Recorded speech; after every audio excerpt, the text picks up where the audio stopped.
fenecem, as do céu começam a brilhar, quando as esperanças desvanecem, o aflito crente vai orar. Os mais belos hinos e poesias foram escritos em tribulação, e do céu as lindas melodias se ouviram na escuridão. Sim, confia tu inteiramente na imensa graça do Senhor.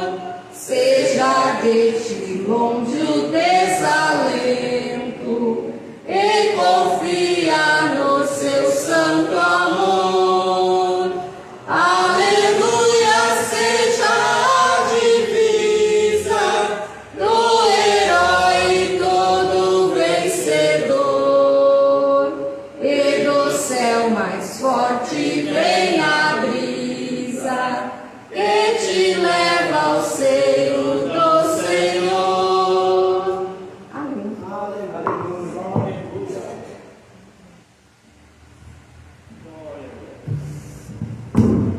Obrigado, irmã Karine. Cumprimento mais uma vez a igreja com a paz do Senhor Jesus Cristo. E nós vamos fazer uma leitura na Bíblia, irmãos. Eu confesso que eu não tive muito tempo para meditar nessa palavra, mas aconteceu essa semana um ocorrido, e eu fiquei pensando assim, e aquilo me levou a refletir bastante, sabe, a respeito de alguma coisa na minha vida. E isso é uma forma de Deus estar falando conosco sempre, todos os dias, né? E sinceramente, meus irmãos, assim como nós cantamos com esse hino aí, né, que os mais belos hinos e poesias foram escritos em tribulação. Eu quero ler uma palavra com os irmãos no livro de Jó, no capítulo 4, né? Coloquei o título dessa mensagem: nenhum vale é profundo demais, né? Esse título, meus irmãos, sabe que eu gosto de fazer isso, né? É uma característica minha de procurar sempre algum título de algum livro famoso ou alguma coisa famosa para despertar o interesse, né? E você sabe que esse título, Nenhum Vale é Profundo Demais, é de um livro muito antigo, que você não vai encontrar ele na internet. Ele é de 1974. É o livro de uma escritora americana, se não me engano, que ela conta a história da vida dela, que foi divorciada e que criou 11 filhos sozinha, enfrentando várias situações difíceis. E ela conta que como naquela situação tão desesperadora e parecia não haver solução para nada, como Deus cuidou dela o tempo todo e levou ela a uma vida vitoriosa. Então, na verdade, uma coisa é você dizer assim, uma coisa é você repetir o que está escrito lá no livro de Salmos, Salmo 23, uma promessa fantástica que tem ali, né? Ainda que eu andasse pelo vale da sombra da morte, não temeria mal algum, porque tu estás comigo. Uma coisa é você falar essas palavras e dizer assim, que Davi disse isso. Algum escritor bíblico disse isso. Se não me engano foi Davi. O Salmo 23 é um salmo de Davi. Mas como é que Davi chegou a essa conclusão de que ele não temeria, ainda que um exército me cercasse, eu não temeria, e no dia que eu temer, eu hei de confiar em ti. Se uma coisa é ele dizer e você repetir, outra coisa é você chegar aqui pregando e dizer assim: olha, meus irmãos, eu vou dizer uma coisa para vocês, eu não tenho medo de nada, ainda que eu tiver que enfrentar a morte, eu não estou nem aí, eu vou confiar em Deus. E você vai interpretar isso diferente, porque quando a gente fala da Bíblia, e não seria errado, porque é o teu testemunho. É o que você está afirmando. Mas as pessoas achariam isso estranho, porque a forma como Davi falou, ele está muito distante, viveu, há séculos atrás, há mais de 20 séculos atrás. Então você não sabe como era Davi, e você simplesmente aceita, mas você não sabe o que é passar por aquilo. Mas não é errado você ter essa mesma certeza, mas na maioria das vezes a gente seria mal julgado se dissesse uma coisa dessa. A Bíblia diz assim: os que confiam no Senhor são como os montes de Sião que não se abalam. Amém, é verdade. Olha aí, quem confia em Deus não se abala com nada. Mas aí você repete isso e daqui a pouco qualquer coisa deixa você abalado. Então você não pode chegar aqui e dizer assim: olha, irmãos, nada me abala nessa vida. Porque se você falar, você se compromete, porque você está vivendo, e as pessoas estão vivendo o seu testemunho. Davi já morreu, eu não sei como é que era a vida dele, como é que ele vivia, mas o correto, meus irmãos, é que a gente haja dessa forma também. A melhor maneira eu quero que os irmãos compreendam com essa palavra, que Deus, Ele tem toda a ciência, toda a sabedoria, todo o conhecimento, todo o poder, mas uma coisa que Deus quis foi passar essa experiência, a experiência de fazer. Eu sei como fazer uma terra, eu sei como fazer um ser humano andar, caminhar, pensar, para se comunicar comigo, mas ele precisava fazer, para ter a experiência de fazer. Isso daí é uma coisa muito interessante que a gente pode ver a respeito de Deus, né? Porque agora ele está experimentando. Quando ele fez a terra, ele disse assim: e viu Deus a luz, e eis que era boa a luz. E fez o Senhor, e eis que tudo era muito bom. Quer dizer que ele estava experimentando, ele estava vivendo. Quando eu digo para os irmãos que Deus está vivendo, é porque ele vivencia. Ele sabe que o homem pode odiá-lo, que os homens podem amá-lo, mas agora ele passa por essa experiência. E o próprio Deus mandou Jesus Cristo aqui, sabendo que o mundo ia cair em pecado. Nada disso foi obstáculo para ele manifestar o poder e a sabedoria dele, nada foi obstáculo. E o próprio Jesus encarnou num homem para experimentar a vida como os homens vivem, andar na poeira, sentir sede, sentir fome, sentir cansaço e viver como um de nós. Porque a Bíblia diz que ele aprendeu pelas coisas que ele passou, quer dizer, foi a experiência de Jesus Cristo que fez dele, que dá a ele a autoridade de dizer quem é que nós somos, ou como é que nós devemos viver por causa da vida que ele viveu. Agora, tem uma coisa que muito me incomoda, né? Vocês sabem que ainda vou ler, eu gosto mais de primeiro ler a palavra para depois falar, né? Eu acho que ela dá mais sustentação, mas ainda vou, como introdução, dizer uma coisa aqui para os irmãos. Há uns 15 dias atrás, se não me engano, eu falei para os irmãos aqui que o avião é o meio de transporte mais seguro do mundo. Mais seguro do mundo. Não tem nenhum meio de transporte mais seguro. Por quê?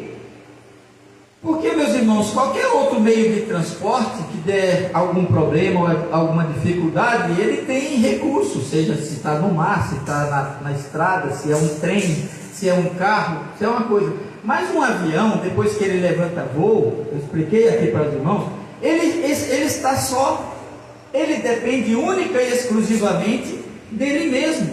Então qualquer erro pode ser fatal. Qualquer erro, pequeno, por pequeno que seja, pode ser fatal.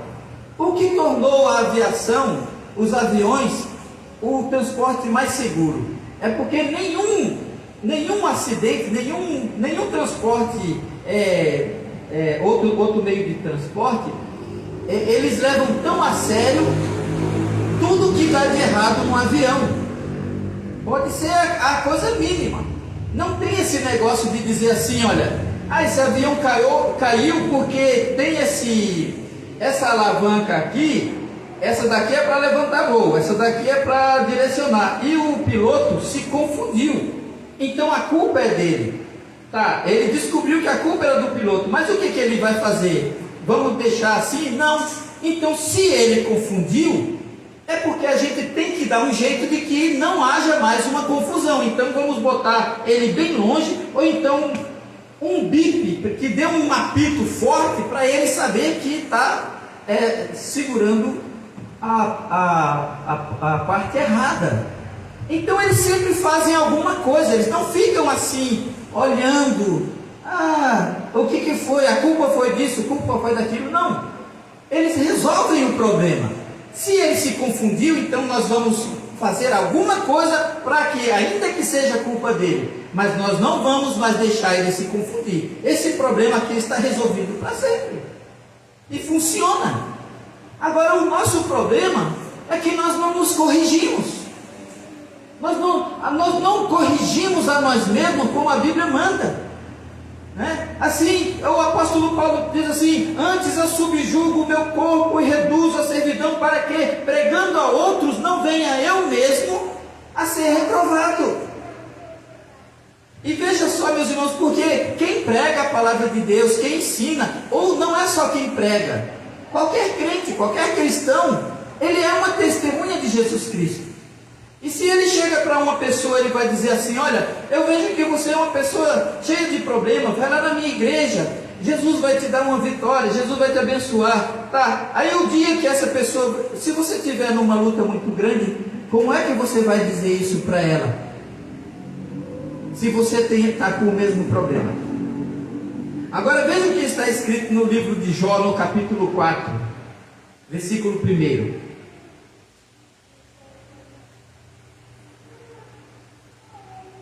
Jó capítulo 4, versículo 1. Está escrito assim: então respondeu Elifaz o temanita e disse: se tentarmos falar-te, enfadar-te-ás, mas quem poderia conter as palavras?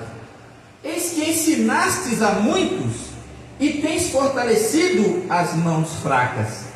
As tuas palavras firmaram os que tropeçavam, e os joelhos desfalecentes tu tens fortalecido.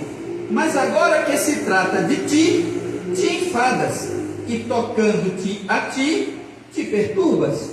Porventura não é o teu temor de Deus a tua confiança, e a tua esperança a sinceridade ou integridade dos teus caminhos? Você vê, meus irmãos, aqui, que os amigos de Jó, quando viram, Jó foi um homem que passou pelo vale da sombra da morte. Ele passou por um vale que nenhum de nós quer passar e não precisa nem temer, porque não vamos passar. Ninguém é provado da forma como Jó foi provado. Jó foi provado de uma forma exemplar, de uma forma que serviu de testemunho para toda a eternidade, para o fim da vida. Está aqui escrito um livro inteiro, onde o tema principal do livro é por que as pessoas sofrem, por que um homem como Jó tinha que sofrer. Porque quando a gente vê as pessoas fazendo as coisas erradas, elas sofrem pelos erros, mas a gente espera, como os amigos de Jó esperavam, que uma pessoa que anda direito e que faz as coisas certas, que nada disso aconteça com ele. Então eles achavam isso estranho. Mas quando eles chegaram lá, veja que todo o conceito que os amigos de Jó e que o próprio Jó tinha de Deus não era correto, né? Eles tinham um conceito assim: se a gente fazer tudo direito, vamos sempre ter bom, nós nunca vamos passar por problema, nunca vamos passar por dificuldade, nunca vamos passar por nada. Mas isso é complicado. É complicado porque hoje em dia, veja bem, ele era um homem devoto. Jó, ele tinha aquele cuidado de andar direito para que as bênçãos de Deus estivessem na vida dele. Mas a maioria dos crentes, né, e eu estou pregando não é para quem morreu, eu estou pregando para os crentes de hoje, né, de hoje em dia, eles têm um relacionamento totalmente falho com Deus, porque o relacionamento dele é uma barganha, né? Quer dizer, eu vou fazer direito para que tu me abençoe. E na grande maioria das vezes, quando não tem problema na vida deles, eles se tornam simplesmente apáticos, eles se tornam assim, indiferentes a Deus, eles não sabem o que é o caminhar com Deus. Não admira, irmãos, que as igrejas, que hoje eu não sei, porque nem sei se tem mais nessas igrejas aí, essas igrejas que exploram muito o sofrimento da pessoa, elas ficam lotadas de gente com roupa, com coisa, com foto de gente para ser curada, aquela multidão de gente que vai na igreja porque tem problemas. Né? Aquela multidão, ela não vai para adorar a Deus, porque o sofrimento que elas estão passando leva elas a buscarem a Deus, e existe um segmento de igreja que explora muito isso, né? Se você sofre, vem para cá. Você está sofrendo, pare de sofrer, venha para cá receber a bênção de Deus. Só que as coisas não funcionam dessa maneira. Para isso a Bíblia está escrita. Mas aí ele foi o primeiro a falar. 7 dias eles olhavam para Jó, eles não tinham coragem de falar. Eles não tinham coragem de dizer assim: por que nós vamos acusar Jó? Né? Mas por que isso está acontecendo com ele? E viu que a dor que ele estava passando era muito grande. 7 dias eles não falaram nada. Mas o primeiro que abriu a boca para falar já veio com a acusação, porque ele não sabia do que se tratava. E aí ele diz assim: se tentarmos falar-te, tu enfadar-te-ás. Quer dizer, Jó, eu posso falar? Você vai me deixar eu falar? Eu posso falar o que eu penso dessa tua situação? Você vai ficar aborrecido comigo? Aí ele diz assim: Jó, me diz uma coisa, você ensinou a tanta gente, você fortaleceu a tantas pessoas que estavam com problemas, você consolou os fracos, você fortaleceu os joelhos de você deu tanto testemunho das coisas de Deus. Certamente você dizia: olha, confia no Senhor, faz direito que tudo vai dar certo, né? As tuas palavras firmaram os que tropeçavam, e os joelhos desfalecentes tu tens fortalecido. É bom quando você tem uma comunhão com Deus, que você encontra uma pessoa arrasada e pode trazer para ela uma palavra de fé, uma palavra encorajadora, uma palavra de esperança, que levante ela, e ela vai olhar para você e dizer assim: é verdade, Jó, eu acredito, eu creio, porque eu estou vendo você, e eu vejo quanto você é fiel, e quanto você é abençoado. Aí ele diz assim: mas agora, quando se trata de ti, tu te enfadas, e tocando-te, tu te perturbas. Quer dizer, já vem a acusação. Agora, Jó, você disse para tanta gente que o justo não é abalado, agora você está abalado. Faz tudo direito que vai dar tudo bem, mas você está aí, eu vejo você se queixando. Veio as acusações. Por isso eu digo para os irmãos, o que aconteceu comigo é dizer assim: não, agora eu vou rever os meus conceitos. É bom que a gente faça isso. Como na aviação, olhar o que está errado, olhar o que deu errado, olhar onde é que a gente está falhando. E a gente está falhando porque a gente olha a coisa linear, a coisa como se fosse uma receita de bolo. Mas Deus não é assim, irmãos. A Bíblia diz claramente que nós não sabemos de nada. A Bíblia diz assim: tudo acontece igualmente a todos. Acontece ao bom como ao ruim, acontece ao fraco como ao forte. Que todos nós estamos sujeitos a esses tipos de coisas. Que o nosso relacionamento com Deus não pode e não deve se basear em coisas, mas na confiança de saber com quem nós estamos tratando, na confiança e na certeza de saber que Deus sabe o que faz. É aquilo que a Bíblia diz: confia no Senhor de todo o teu coração e não te estribes no teu próprio entendimento. Reconhece-o em todos os teus caminhos e Ele endireitará as tuas veredas. Então, meus irmãos, veja que é na tribulação, é às vezes na luta, é na angústia que você encontra Deus, que você realmente, é como se Deus permitisse que determinadas lutas chegasse para nós, para que Ele tivesse uma conversa conosco, para nos chamar a atenção. Porque se for só bênção, só paz, só bênção e mais bênção, quanto mais bênção você vai embora. Mas Deus quer caminhar conosco, Deus quer que a gente caminhe com Ele, ande com Ele. Por isso que Ele diz assim: ainda que eu andasse pelo vale da sombra da morte, eu não temeria mal algum. Porque antes desse salmo falar e declarar isso, ele diz assim: o Senhor é meu pastor, nada me faltará, Ele cuida de mim, Ele refrigera a minha alma, eu não sinto fome, eu não sinto sede, eu não sinto cansaço, o calor não me perturba, Ele me faz descansar, eu não preciso ter medo de nada, porque o meu pastor cuida de mim. Quer dizer, isso é o natural que um ser humano pode ter de esperar em Deus. Mas e se porventura essa situação mudar? E se eu tiver que passar por um caminho perigoso? Se eu, como uma ovelha, se Jesus estiver caminhando comigo e Ele tiver que passar por um caminho difícil, Ele pode passar para ver se a nossa confiança nele é a mesma, porque nada pode nos acontecer. Ele não está dizendo que, eu vou agradecer a Deus porque minha vida está arrasada, oh, glória a Deus. Não, não é isso. Ele está dizendo que ainda que ele andasse por aquele caminho perigoso, nada iria atingir ele. E isso é interessante. Agora, por que isso não acontece? Por que isso não acontece? Porque aqui o segredo está na própria palavra que esse Elifaz diz para Jó. Ele diz assim: porventura não é o teu temor de Deus a tua confiança e a tua sinceridade e a tua esperança, a sinceridade dos teus caminhos? Irmãos, a Bíblia diz assim: se o nosso coração não nos condena, temos paz com Deus. E por que as pessoas desmoronam diante da tribulação? Por que as pessoas morrem pedindo socorro?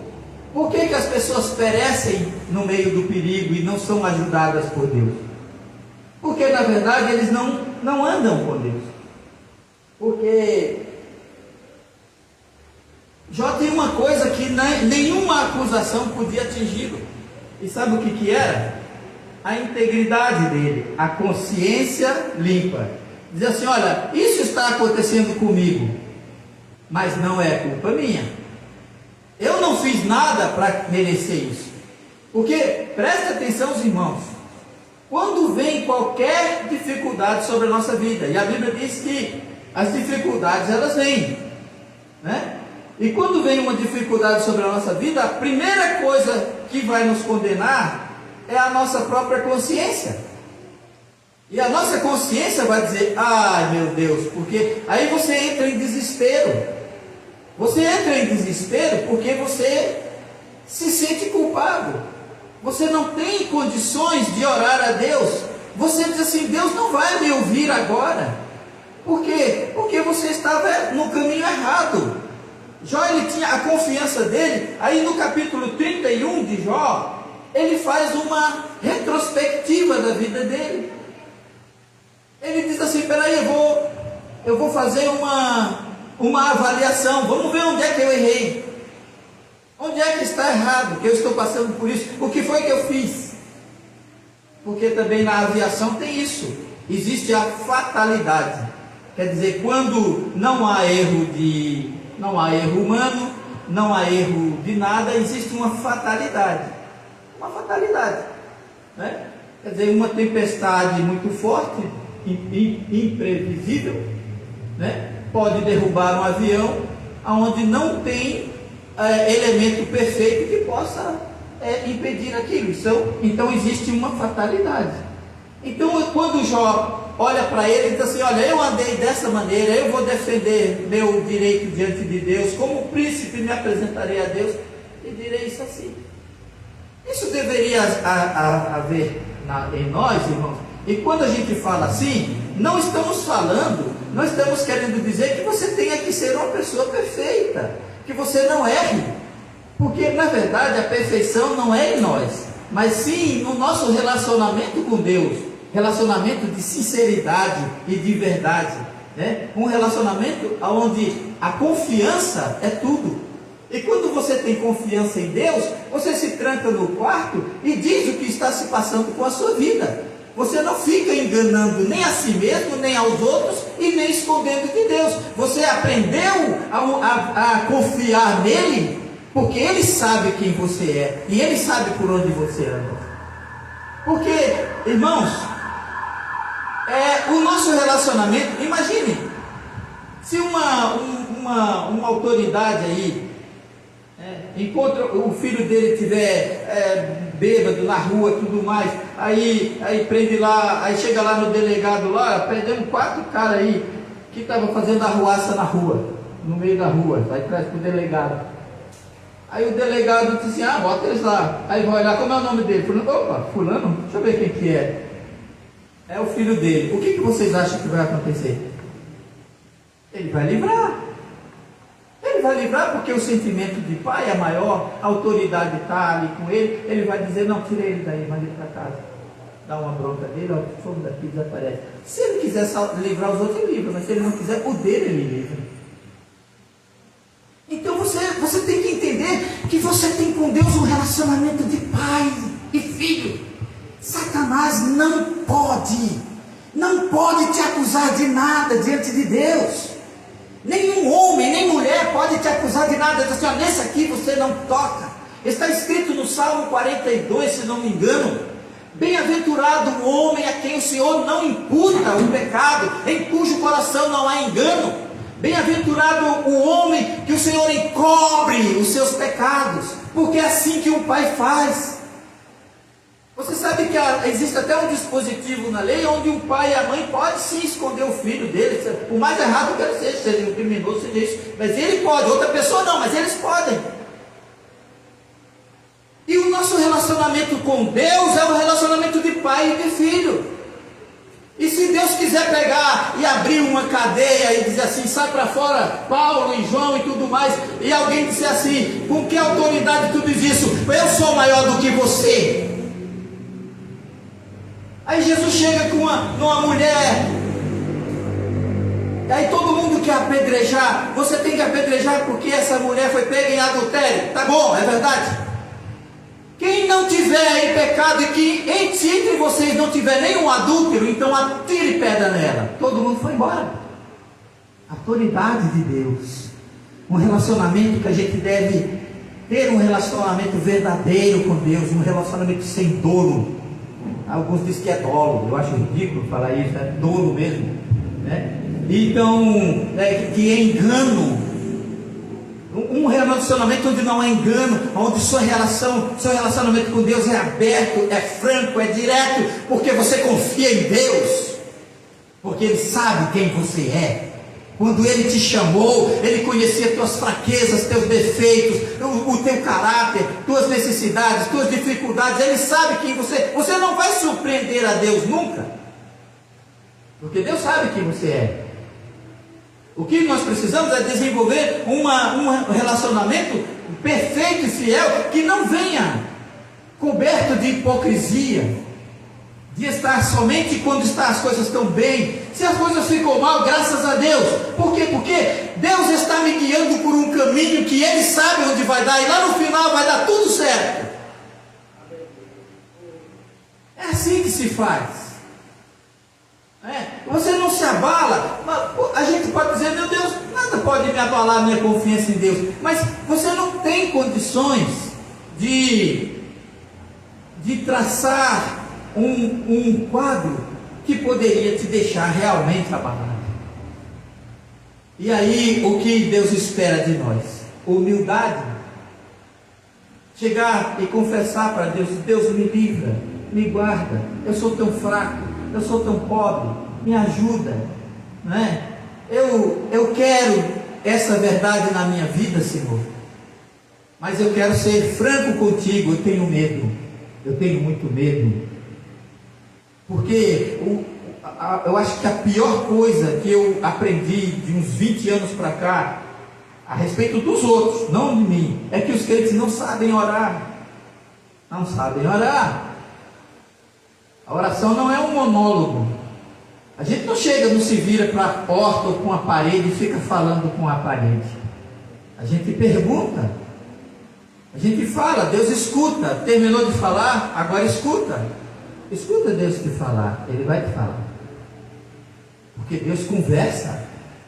Deus dialoga conosco como Ele fez com Abraão. Senhor, tu vai destruir aquela cidade? E se tiver 50 lá, tu vai destruir? Não, não destruo. Beleza. E havia uma conversa. Havia uma conversa. Não é você chegar lá com uma lista de pedido, parecendo uma lista de supermercado: Senhor, eu quero isso, me faz aquilo, eu busco isso, abençoa aquilo, tu manda fulano, tu toca no coração do outro, tal, amém, vou embora. Você orou? Você não orou. E você? E o que você está fazendo da sua vida? Por que não me conta os teus caminhos que eu tenho andado, tudo tortuosos por aí? Aí chega de novo: eu vou orar, Senhor, abençoa minha casa, ajuda eu a pagar a prestação do meu carro, Jesus, eu estou preocupado com aquilo, e faz isso, e faz aquilo, e vai embora. Onde está o diálogo? A Bíblia diz assim: eu te invoquei, Senhor, porque tu queres me ouvir. Então, quando você fala,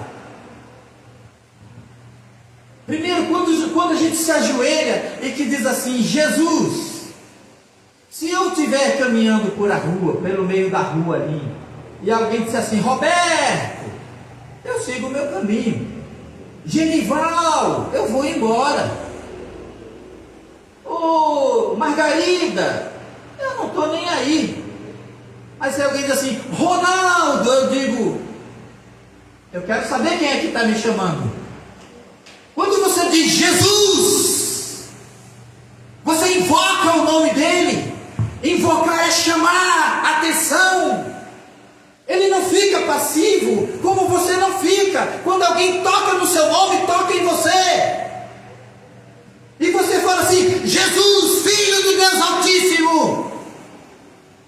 E se coloca na presença dele para orar, para colocar diante dele a sua vida, como Jó colocava todos os dias, conversava, orava com Deus. Ele tinha uma integridade, ele sabia, ele dizia assim: meu Deus, eu andei, eu sei, eu te darei conta de todos os caminhos por onde eu tenho andado, o que eu tenho feito da minha vida. E ele disse assim: olha, aí você diz assim: Jó estava abalado. Ele estava reclamando, mas abalado ele não estava, porque ele diz assim: ainda que ele me mate, eu esperarei nele. Eu sei que o meu Redentor vive, e que ainda o verei face a face. Não outra, mas a minha carne, estes olhos o verão. E ele falou aquilo sem saber que ele estava realmente fazendo uma profecia, porque quando ele terminou de falar, Deus apareceu para ele no redemoinho, e ele disse assim: agora, meu Deus, eu ouvi com os meus ouvidos falar por ti, falar de ti, mas agora os meus olhos te veem. Eu te contemplo, eu me abomino do pó e na cinza, porque eu escuto agora a tua voz. E Deus disse assim: agora tu cinge teus lombos como homem, e eu falarei contigo.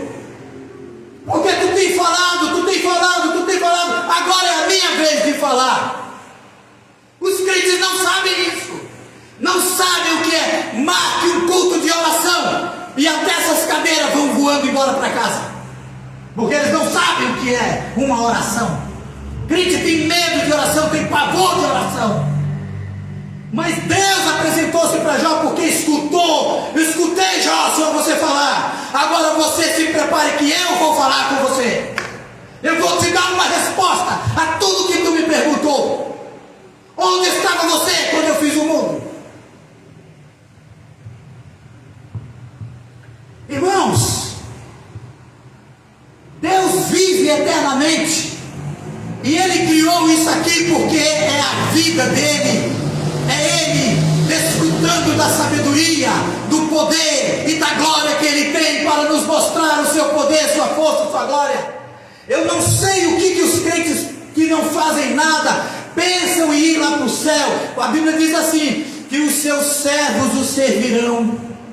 Sim, nós vamos lá para o céu para servir a Deus, mas não é um trabalho como o trabalho que você tem e teria que fazer. Eu digo assim, meu Deus, se eu não for útil a Ti, hoje, aqui e agora, nesse mundo de trevas complicado, com tanta coisa ruim acontecendo, o que eu vou fazer lá no céu? Você não trabalhou, você não fez nada, você vai fazer o que lá no céu? Lá não é lugar de trabalho, lá é lugar de recompensa. Você será galardoado pelo que você fez, pelo trabalho que você fez aqui, pela obra que você fez aqui. Agora eu vou lá buscar o meu galardão que está guardado com Deus. Agora lá é um sábado eterno, é um período de descanso eterno. Vamos ter trabalho? Vamos, mas não como aqui. Ou você acha que você vai ter trabalho lá e receber sua recompensa? O teu futuro lá é a tua aposentadoria. Assim como você se prepara aqui para ter uma aposentadoria boa e ficar contente, esse é o nosso trabalho. A minha aposentadoria não é aqui. Ainda que estou para me aposentar até o fim do ano, mas não é essa que eu quero. A minha aposentadoria é ir morar naquela cidade com Jesus, lá no céu. A minha recompensa está lá, o meu tesouro está lá. Você acha estranho, né, a gente dizer isso? Pois é, meu tesouro está lá, o meu depósito está lá, a minha recompensa está lá, não está aqui. Então, e Jó não estava abalado, ele estava apenas revisando o que ele fez de errado na vida. Estava certo, ele mexeu na consciência, olhou de um lado para o outro, não, mas eu sei que ele vive, e ainda o verei, né? Os meus olhos verão ele, e viu mesmo. Quem sabe ele nem imaginava, talvez na eternidade depois de morrer, mas dali mesmo Deus apareceu e disse assim: eu ouvi, Jó, sua oração, você falou, reclamou, falou, agora é a minha vez de falar. Oração é isso, irmãos. Orar não é pedir. Orar não é chegar com uma lista de supermercado na frente de Deus e contar e ir embora. Orar não é receber bênção e só buscar Deus em busca de Deus, é conversar com Ele, andar com Ele. Aí quando você estiver caminhando na sombra da morte, não significa que você esteja sofrendo, sendo massacrado, não. O lugar é perigoso, há perigos em toda a volta, mas você está seguro. Você entendeu agora? Estar no vale da morte, da sombra da morte, não é estar morrendo, não é estar perecendo, não é estar debaixo de uma provação severa que você não, é você estar sob ameaça, saber que existem gente querendo te devorar, o demônio querendo devorar, há outras pessoas querendo te perturbar, querendo tirar a tua paz, querendo te dar uma rasteira, querendo te fazer isso, mas você não tem medo dessas coisas, porque você está seguro nas mãos de Deus.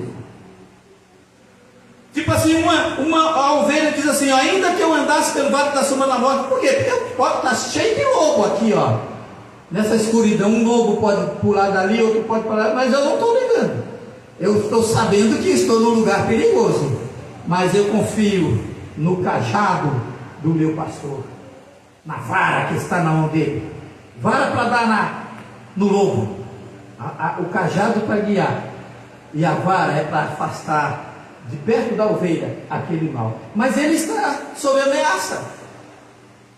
Então, irmãos, nós vivemos num mundo cheio de perigos, e depois de você fazer todo o esforço para andar direito, para andar com Jesus, você ainda pode sofrer acusação como Jó sofreu. Mas eles estavam acusando Jó injustamente, e Jó tinha uma consciência tranquila.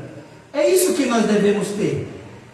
Porque o dia que você estiver em casa, né? O dia que você estiver em casa, e tem coisa, antigamente era assim, irmãos, quando eu dou algum exemplo, eu não estou dando exemplo eu não estou jogando chapéu para um e para outro, são coisas que eu passei.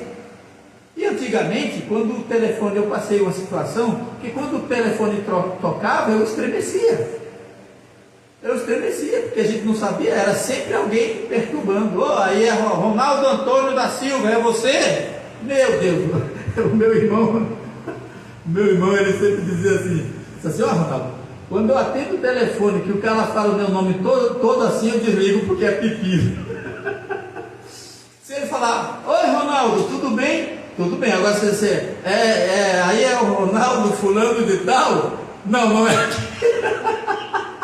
Não é aqui. Então, meus irmãos, quando a gente confia em Deus, a gente está cercado de ameaça, mas não tem medo, porque Deus está conosco, né? Confia no Senhor de todo o teu coração, porque existe a questão da aprovação que Deus traz sobre nós, não é para nos destruir, é para nos tornar mais fortes, mais confiantes nele, confiar nele de todo o coração. Outra coisa, para testar também como é que está a nossa consciência, porque qualquer cutucadinha que você levar e sua consciência lhe condenar, vai te consertar com Deus, porque se vier a dificuldade mesmo, você não vai ter condições de superar essa dificuldade. Então, quando a gente diz nenhum vale é profundo demais, é porque não tem dificuldade que Deus não vença. Eu me lembro, meus irmãos, eu já estou terminando, de um hino muito bonito, não sei o nome da cantora, que ela diz assim, que um dia eu estava no meu computador e botei para tocar aquilo, e eu disse assim, meu Deus, eu não sabia que esse hino era tão bonito, né? Aí o hino dizia assim, Deus vai te ajudar, né? Deus vai te ajudar, Deus vai te ajudar. Não temas, porque você vai vencer, Deus vai te ajudar. E eu botava aquele hino para tocar e tocava de novo. Eu digo, peraí, se existe provação nos seus dias, né? Abre o teu coração, né? Espera em Deus, porque tudo na vida Deus pode mudar. Que coisa maravilhosa! E mudou. E eu digo assim para você, que lição eu tirei de situações difíceis na minha vida? Que lições eu tirei? Eu tirei que naqueles momentos eu vi Deus perto de mim, como Jó viu ali. Eu vi que Deus estava mais perto. Agora, quando a gente está com a vida boa e não anda com Deus, a gente só lembra dele quando a lapada está, quando a vara do inimigo está dando nas nossas costas. Aí a gente lembra dele quando vai consultar a consciência. Aí diz assim, eu estou perdido, né? Porque isso não é aprovação, isso pode ser um castigo. Porque, irmãos, digo isso para você, não seja descuidado, não seja remisso ou omisso, né, em questões pequenas, como você sabe, um erro pequeno derruba um avião, mata 200, 300 pessoas. Às vezes coisas pequenas na nossa vida, se você não começar a consertar e dar valor a elas, você vai passando.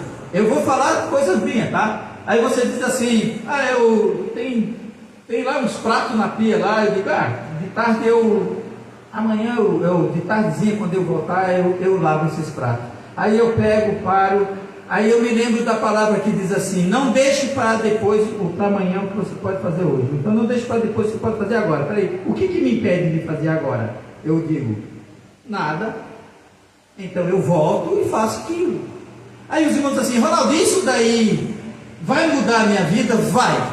Porque quando você você vai treinando a sua mente e o seu coração com essas pequenas coisas, e daqui a pouco você está fazendo coisas importantes. Porque da mesma maneira que você relaxa nessas coisas pequenas, você vai fazendo com as grandes também. E aí é onde está o nosso fracasso.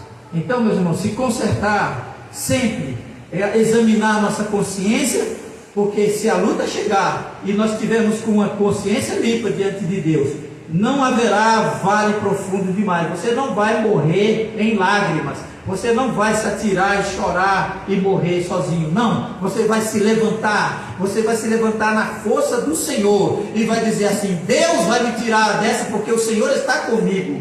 Ele está comigo e eu vou vencer. Por quê? Porque minha consciência diz isso. Eu ando com Jesus, eu ando com Deus. Ele vive, Ele quer fazer esses milagres na minha vida para que o nome dEle seja glorificado. Não é assim que diz a Bíblia? Invoca-me no dia da angústia, eu te livrarei e tu me glorificarás. Amém? Vamos ficar de pé em nome de Jesus. Que Deus abençoe os irmãos, abençoe a todos. Eu vou pedir para o Adriano se aproximar aqui, irmão Adriano, e dar um pause ali, né, na coisa. Nós vamos orar a Deus. E agradeço muito pela presença de todos vocês.